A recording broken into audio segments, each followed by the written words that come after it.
Hi everyone, my name is Afin Saida, student at Grand Canyon University. I'm taking class right now, ESL 440 North. So today's questions are cultural responsive teaching. Cultural shapes how students perceive the world, interact with others, and engage in learning. For ELS, cultural influences, including languages, norms, values, and communication styles that affect classroom participation and performance. Cultural competence is a teacher's ability to understand, respect, and integrate students' cultural background into teaching. This competence is critical in building a curriculum that acknowledges students' cultural identities and creates a positive learning environment. For example, if a student has come from Africa, to know about his things, like what does he likes, what are the festivals he celebrate, and when it is, so the teacher can incorporate in the classroom, or when there is a curriculum about religious studies or about the continents, the teacher can point out to so and so student is from Africa, and these are the holidays, these are the days they celebrate Hanukkah or any festivals from their place. Second question is about integrity, ALS, culture, values, and beliefs.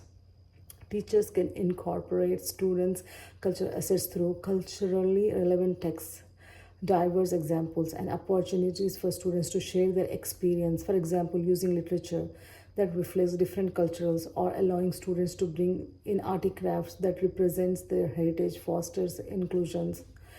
For example, I might give a student brown bag and say them to bring 5 things of your culture, and I'm going to give the brown bag to everyone in the classroom, and they can show um, uh, they can bring and they can show their artifacts, and they will be more proud about themselves. They will be very happy to share about their religion, about their country, what they eat, or anything, just like a hijab or a particular book, anything.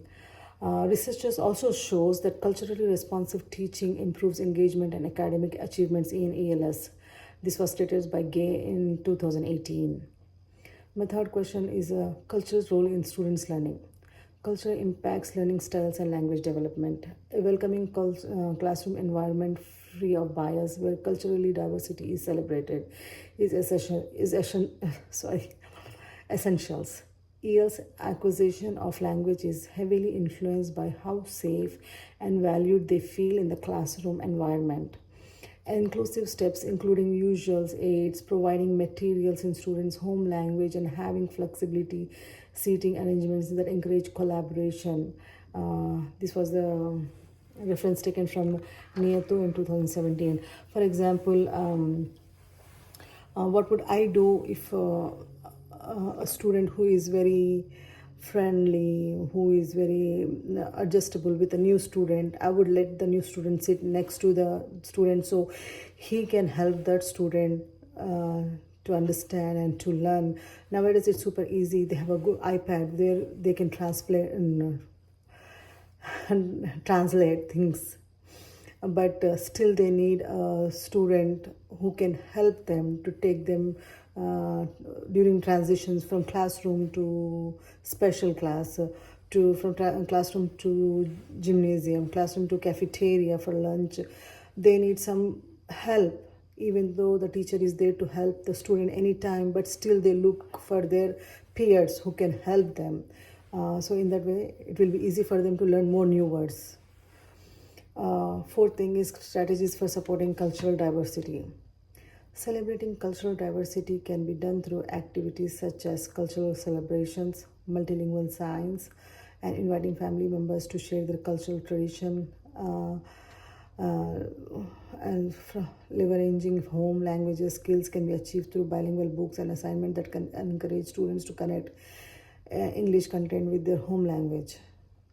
So in the beginning I would give the teacher, I would give the students a copy of homework in their language so that parents can understand and they can help the student to do the homework. If there is any communication problem, I would translate it, or I would ask the district to give me translator, free translator, which is available in the school, so I can call them and talk to the parents to know how the student is doing, what are the things as a teacher I could incorporate in the students' daily activity in the classroom. These are the things I would like to do. My supporting second question, supporting the needs of ELS in the classroom. The first one, I would responsiveness to ELS strengths and needs. To address EL students' diverse strengths and needs, differentiated instructions and scaffoldings are key.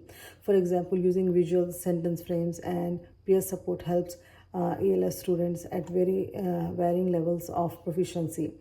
For students with special needs, individualization education plan, that is IEPs, must align with their language learning goals to ensure they receive advocate support.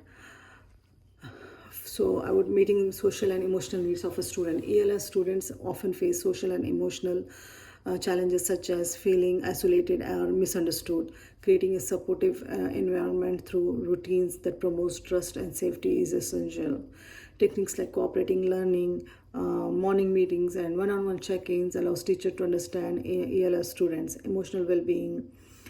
Research indicates that social emotional learning, SEL, positively impacts academic outcomes for English learners. Is quoted by Calderon ETL in 2011. The importance of social, emotional, and cultural understanding. Understanding students, cultural and emotional backgrounds helps create routine, feel safe and predictable. Incorporating SELs into daily activities like greeting students in their home language or offering mindful practices foster a positive culture where ELS students can thrive. And my last question is home and school connections. Family and communities offer valuable funds of knowledge that influence students' language development. For instance, students often learn by observing family interactions, listening to stories, participating in community events. Teachers should build on these practices by connecting school content with what students experience at home. The last one is building strong family communities. Sorry about that. Building strong family communities and school partnerships. Effectively, family engagement involves regular communications, multi-language out research, and flexible opportunities for parents to get involved. Teachers should hold family nights, some fun interactive things where parents can come and see, introduce their kids. Send newsletters in families' home languages, and use technology for virtual meetings to foster a collaborative relationship.